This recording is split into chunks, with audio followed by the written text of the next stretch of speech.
Então vamos lá, ó.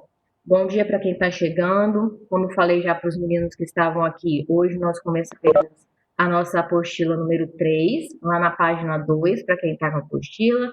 Para quem não está com a apostila também não tem problema, porque a gente vai gravar e depois vocês vão receber essa aula, tá bom? Então, na apostila número 3, gente, a gente vai começar a falar e a conhecer um pouquinho os seres vivos. Vamos lembrar que lá na apostila número 1, nós começamos o ano falando sobre o universo, né, a origem do universo, o sistema solar, começamos a falar sobre o nosso planeta mais específico, né, planeta Terra, as camadas do planeta Terra. Na apostila número 2, nós já começamos a falar sobre matéria, né, tudo aquilo que tem massa, ocupa lugar no espaço, as transformações físicas e químicas que a matéria sofre, né? E na apostila número 3, agora a gente vai começar a conhecer um pouquinho dos seres vivos. São os seres vivos, né? Se eu, por exemplo, sair com vocês na rua e apontar alguma coisa, um poste, um ônibus, um carro, vocês vão falar, tia, não é um ser vivo. Se eu apontar para vocês um cachorro, por exemplo, uma pessoa, uma borboleta que passa voando aí, vocês vão me falar, não, tia, esse daí é um ser vivo. Mas o que tem um ser vivo para ele ser caracterizado como tal, né? Porque é muito fácil a gente caracterizar como ser vivo aquilo que a gente já conhece, né? Você já sabe desde pequeno que o cachorro é um ser vivo. Mas e se você encontrar algo novo na natureza, né? Se um cientista encontrar alguma coisa na natureza que ele não sabe se é um ser vivo ou não. Então a gente vai ver que os seres vivos, eles precisam ter um conjunto de características que faz com que ele seja caracterizado como tal, ou seja, que ele seja chamado, caracterizado como um ser vivo. E aí é essas características que nós vamos estudar hoje. E aí a gente vai ver, ó, que todo ser vivo possui um ciclo de vida, todo ser vivo possui capacidade de reprodução, ou seja, capacidade de se reproduzir. Todo ser vivo tem necessidade de obter energia, né, para realizar as atividades vitais. Todo ser vivo também tem capacidade de reagir a um estímulo do meio ambiente.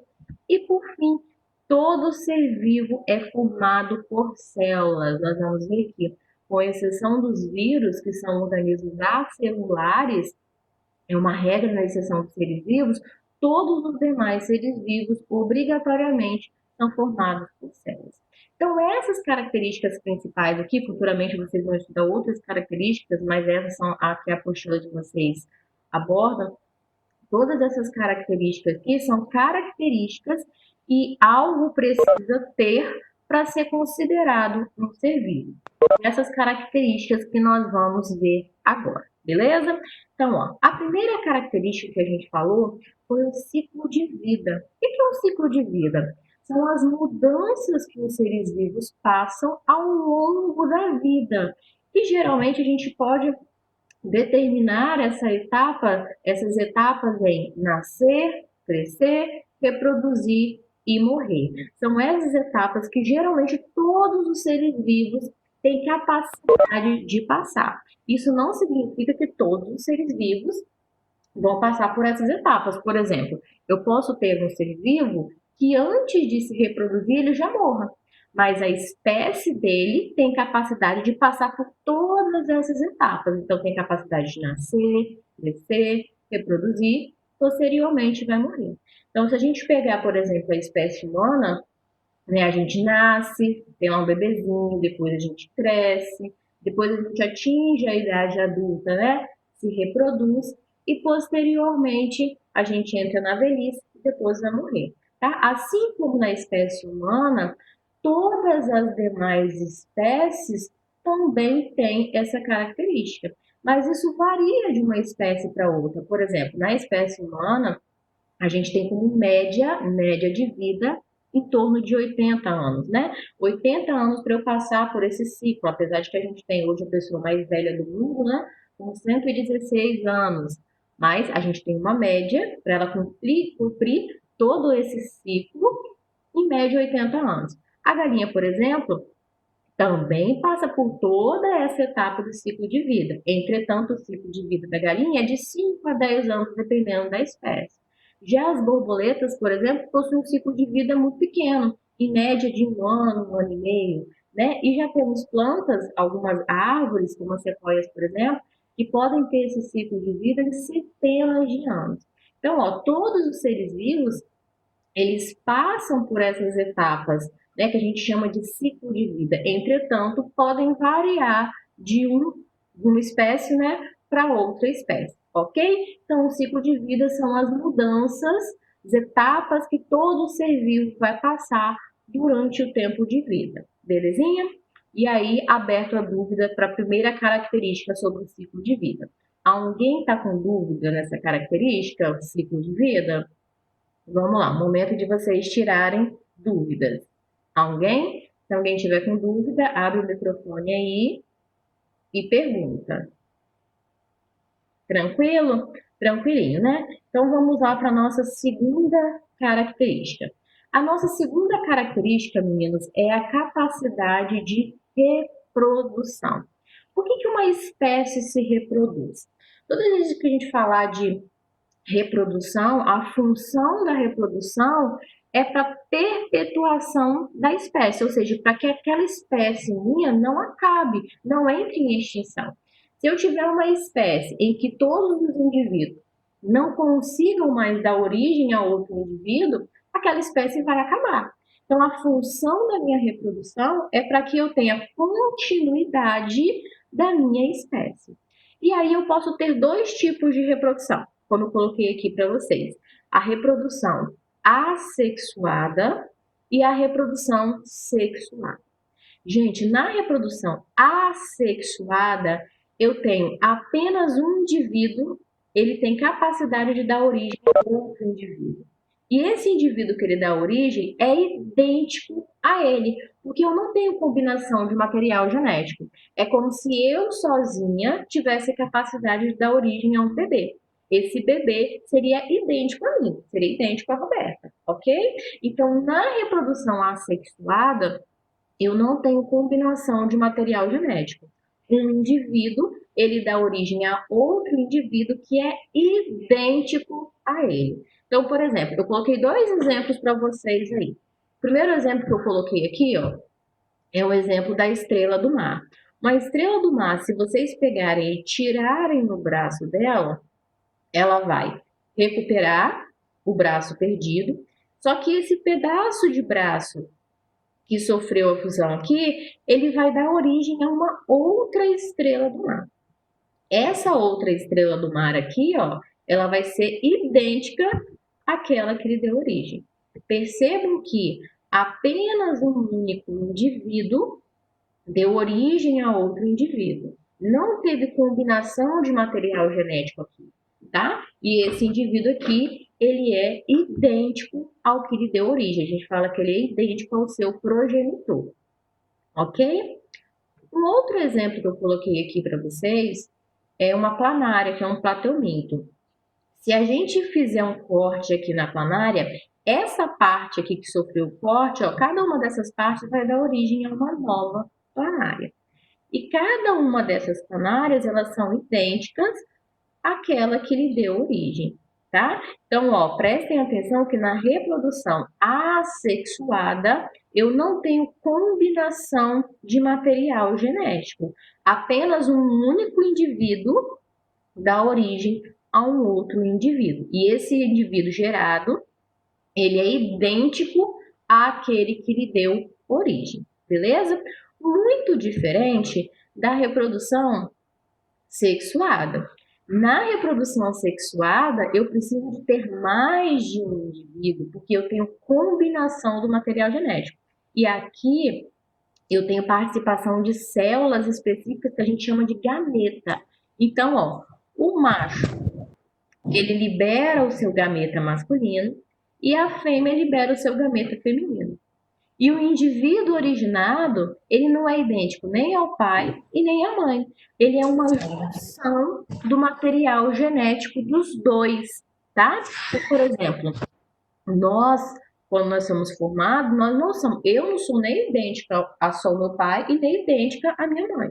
Eu sou uma mistura da combinação do material genético do meu pai e da minha mãe, ok? Então, na reprodução sexuada, eu tenho, diferentemente, né, da reprodução assexuada, eu tenho combinação do material genético dos pais. O filho gerado, ele é uma junção do material genético do pai e do material genético da mãe. Beleza? Então, ó, na reprodução assexuada, um único indivíduo consegue dar origem a outro indivíduo que é cópia dele, né? É idêntico a ele.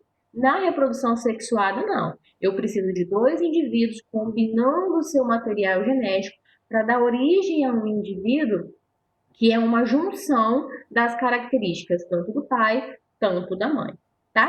Beleza, meninos? Então vamos lá. Aberto as dúvidas. Quem está com dúvida na reprodução, tipos de reprodução, todo mundo entendeu aí? O que é uma reprodução assexuada? O que é uma reprodução sexuada? Alguém? Tia Roberta, Oi, amor.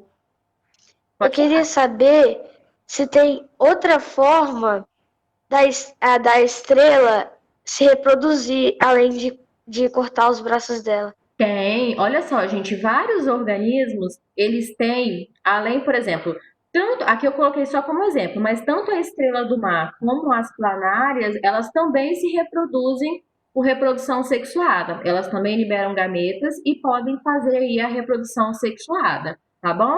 Eu só coloquei elas como exemplo, por exemplo, as plantas. As plantas, elas também podem se reproduzir das duas formas. Por exemplo, quando sua mãe vai lá, corta um pedacinho do galho, né, e planta, é uma reprodução assexuada. Eu não tive participação de dois indivíduos, né? Eu não tive participação, combinação de material genético.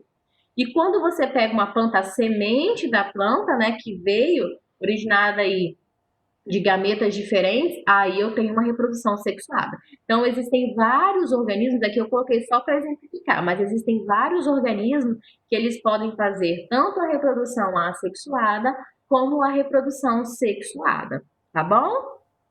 Entendi, tia, obrigado. De nada, meu bem. Mais alguém, gente? Mais alguém? Não?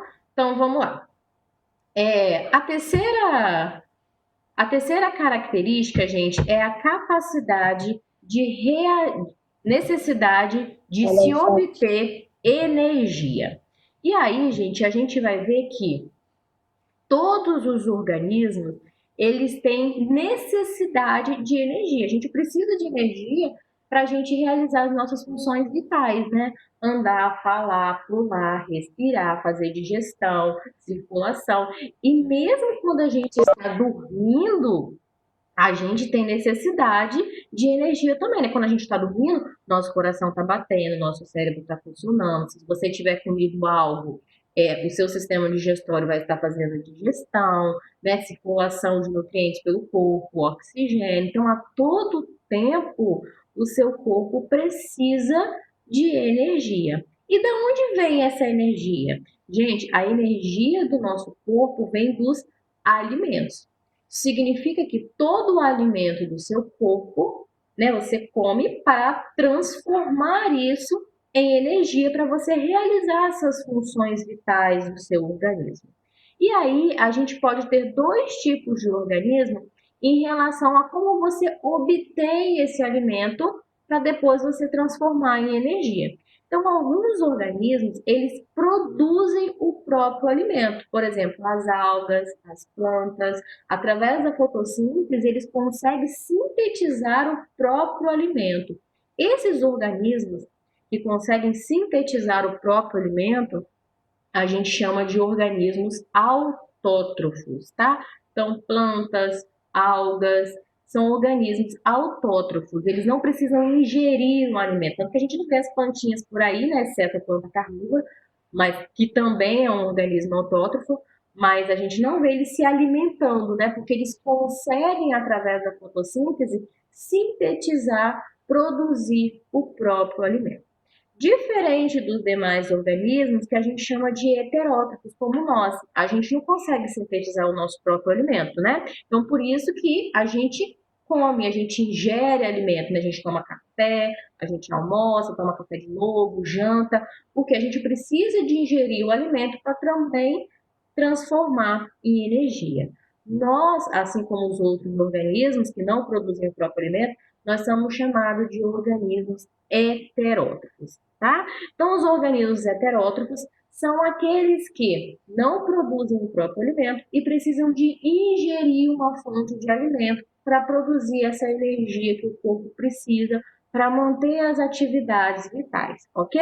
Então, nós temos dois tipos de organismos. Os organismos autótrofos, que conseguem sintetizar o próprio alimento e depois transformam isso em energia, e os organismos heterótrofos, que não conseguem produzir o próprio alimento, por isso precisam de ingerir uma fonte de alimento para posteriormente estar transformando isso em energia para as atividades vitais que a gente precisa realizar no nosso dia a dia. Beleza?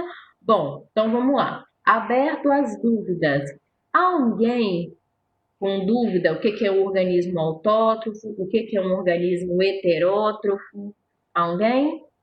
Vamos lá. Momento de dúvidas. Senão a gente vai continuar.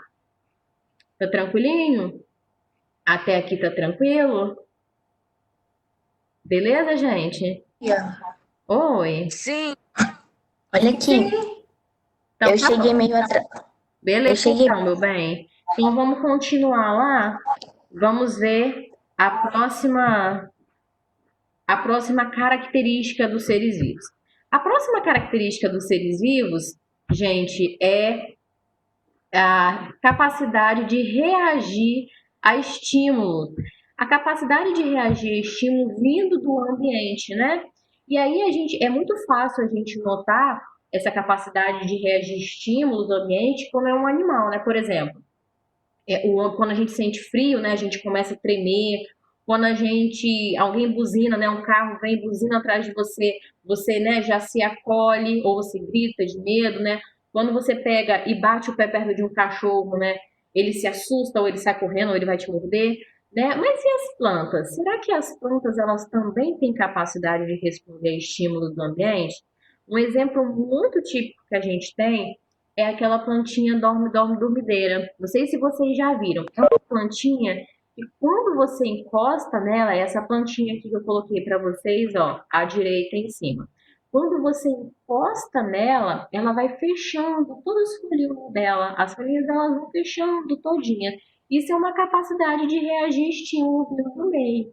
Ou quando, por exemplo, você pega uma planta, não sei se vocês já perceberam, quando a sua mãe pega uma plantinha e bota lá na varanda, na sombra, elas vão crescer, elas vão começar a crescer tudo direcionado para fora da varanda, porque elas tendem a crescer em direção à luz. Então, por exemplo, se você pega uma plantinha, aqui nessa figurinha aqui de baixo, à direita embaixo, ó. Se você pega uma planta e deixa ela no quintal, aonde está batendo luz diretamente, ela vai crescer retinho para cima em direção à luz. Se você pega uma plantinha e coloca dentro da varanda, ela vai começar a entortar, ó, e vai começar a crescer em direção ao quintal, de onde vem a luz. É claro que isso não acontece da noite para o dia, mas se vocês quiserem fazer esse experimento aí na casa de vocês, né? Vocês peguem uma plantinha que está no quintal e bota ela, por exemplo, na varanda ou bota ela perto de uma janela, vocês vão começar a perceber que ao longo do tempo das semanas ela vai começar a se inclinar para fora da varanda, para fora da janela, para onde veio a luz. Então, uma capacidade de reagir ao estímulo vindo do meio, ok? Alguém tem alguma dúvida, gente, nessa reação, na capacidade que os seres vivos têm de reagir a um estímulo vindo do meio? Alguém? Ou a gente pode continuar? Podemos continuar? Esse daqui é muito tranquilo, né? Então, vamos lá. A quinta característica, uma das características mais importantes, é a presença de célula. Por isso que dois grandes cientistas, que foi o Schreiber e o Schwann, eles fizeram uma teoria que a gente chama de teoria celular. Nessa teoria celular, eles dizem que todos os seres vivos são formados por célula. Hoje a gente sabe que, com exceção dos vírus, que vocês vão ver que são organismos acelulares, tanto que a gente vai estudar como um grupo à parte dentro dos seres vivos, né? A gente vai estudar vários reinos dos seres vivos, né? Reino monera, reino protista, reino fungo, reino vegetal e reino animal. Mas nós não vamos estudar reino dos vírus, nós vamos estudar grupo dos vírus, porque os vírus eles são uma exceção dentro dos seres vivos. Eles são os únicos organismos que não são formados por célula, eles são organismos acelulares. E o que é uma célula, professora? Gente, a célula é a menor parte funcional dos seres vivos. Então, ela é a menor partezinha do ser vivo onde eu tenho crescimento, elas são capazes de crescer, se nutrir, se reproduzir, tá? E aí, elas são, em geral, as células são tão pequenas que a gente só consegue visualizá-las através do microscópio. O microscópio é um aparelho que promove um aumento de imagem e aí sim a gente consegue visualizar essas estruturas tão pequenas, funcionais, importantes para os seres vivos, ok? Todo mundo entendeu o que diz a teoria celular? A teoria celular diz que todo ser vivo, obrigatoriamente, né, para ser considerado um ser vivo, ele tem que ser formado por célula. Lembrando que os vírus são uma exceção a essa regra, tá? Os vírus hoje classificados como seres vivos, eles são os únicos organismos acelulares, ou seja, que não são formados por célula. Belezinha? Então vamos lá. E aí a gente vai ver que, de acordo com o número de células que os seres vivos são formados, a gente pode classificá-los em dois grupos. Os organismos que são formados por apenas uma única célula, a gente chama de organismos unicelulares. Uni de uma célula, tá? Então, a gente tem como organismos celulares as bactérias, os protozoários, algumas células, algumas algas, perdão, porque a gente também tem algas unicelulares e pluricelulares, mas algumas algas também são unicelulares, e alguns fungos, como por exemplo a levedura. Todos esses daqui, ó, que a gente tem à esquerda aqui, todos esses organismos aqui são organismos formados por apenas uma única célula. Então, a gente fala que esses organismos, eles são unicelulares. Já todos os demais organismos, a gente fala que eles são pluricelulares ou multicelulares, tá? Porque são formados por mais de uma célula. Então, todos os demais organismos, seja, né, formado por uma célula, já é pluricelular. Formado por milhares de células, como nós, por exemplo, que somos formados por milhares de células, pluricelulares, ok? Então, os organismos unicelulares são aqueles formados por uma única célula. Já os organismos pluricelulares ou multicelulares são formados por mais de uma célula. Então, a partir de duas células, eu já posso falar que esse organismo ele é pluricelular ou multicelular, ok? Beleza, amores? Então, vamos lá. Alguém tem alguma dúvida da diferença dos organismos unicelulares ou pluricelulares? Essa é a classificação dos seres vivos quanto ao número de células que eles são formados. Bem tranquilo também, né? E aí, a gente vai ver, por fim, que se a gente pegar o microscópio e ver uma célula mais comum, a estrutura básica da célula é essa daqui que eu coloquei para vocês no meio aqui, ó. Partes da célula. A célula, em geral, ela é formada por três partes. A membrana plasmática, que é essa parte aqui, ó, mais externa, que é a membrana que envolve a célula. Mais futuramente vocês vão estudar bem especificamente elas, vão ver que são elas que controlam tudo aquilo que entra, tudo aquilo que sai da célula, né? Faz a proteção aí da célula. Depois a gente vai ter o citoplasma, que é essa massa gelatinosa aqui, ó, de coloração bege. E por fim a gente vai ter um núcleo, que geralmente é onde fica o material genético. Então, basicamente, a gente tem essas três partes que compõem a célula. Entretanto, a gente vai ver que nem todas as células são formadas dessa mesma forma. A gente tem dois tipos de células. nós temos a célula procariótica e temos a célula eucariótica. Qual é a diferença desses dois tipos de célula? Gente, na célula procariótica, lembra que eu falei que a gente tem, em geral, um núcleo onde fica o material genético dentro? Então, na célula procariótica, eu não tenho um núcleo delimitado. E aí, o meu material genético, ao invés de ele ficar aí contido no núcleo, ele fica lá, ó, disperso, solto no citoplasma, e ele é chamado de nucleoide, tá? Então, aqui na célula procariótica, eu não tenho um núcleo onde fica o meu material genético. E aí, o meu material genético, ele fica espalhado no meu citoplasma, tá bom? Ao contrário da célula eucariótica. Olha a célula eucariótica, olha aqui o núcleo da célula eucariótica. Na célula eucariótica, eu tenho um núcleo bem delimitado, envolvido por uma membrana que a gente chama de carioteca. E dentro desse núcleo fica o meu material genético. Então, o material genético na célula eucariótica, ele fica guardadinho lá dentro do núcleo, tá? Então, ó, na célula procariótica, o meu material genético ele fica espalhado no meu citoplasma porque eu não tenho um núcleo delimitado.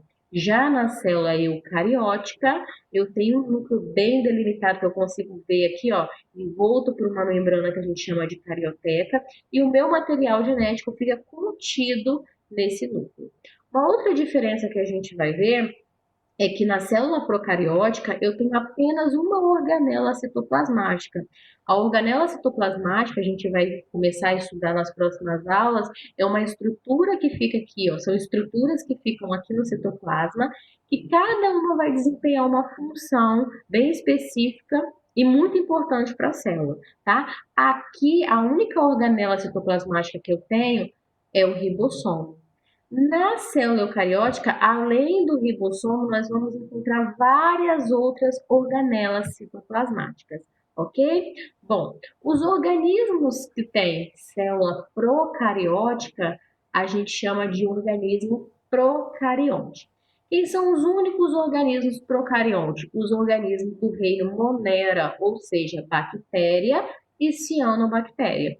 Tirando as bactérias e as cianobactérias, que são do reino Monera, todos os demais organismos, inclusive nós, né? Então, os organismos do reino protista, os organismos do reino fúngico, do reino animal e do reino vegetal, todos eles possuem essa célula aqui, ó, com um núcleo bem delimitado, com material genético dentro do núcleo, com várias organelas citoplasmáticas. E esses organismos nós chamamos de organismos eucariontes, ok? Então, ó, aqui no meio eu coloquei para vocês as partes básicas da célula, mas coloquei bem claro que nem todas as células são iguais, são idênticas. Então, nós temos dois tipos de célula. Célula procariótica, apenas uma organela citoplasmática e o material genético fica aí, ó, disperso no citoplasma, porque eu não tenho um núcleo delimitado por uma membrana. E já a célula eucariótica, ó, bem diferente, eu tenho várias organelas citoplasmáticas aqui no citoplasma e eu tenho um núcleo bem delimitado aonde fica aí o meu material genético, ok? Gente, alguma dúvida em relação ao que é uma célula procariótica e uma célula eucariótica? Aqui eu quero só que vocês entendam a diferença. Não quero que vocês gravem as organelas citoplasmáticas ainda, isso aí a gente vai ver em outras aulas, tá? Só quero que vocês saibam a diferença entre a célula procariótica, né? Principalmente em relação ao núcleo, né? Aqui eu não tenho núcleo delimitado, meu material genético fica solto, disperso, espalhado no citoplasma, e as células eucarióticas eu tenho esse núcleo aí bem delimitado, onde o material genético fica aí guardadinho. Beleza? Então vamos lá. Aberto as dúvidas. Alguém tem alguma dúvida? Alguém?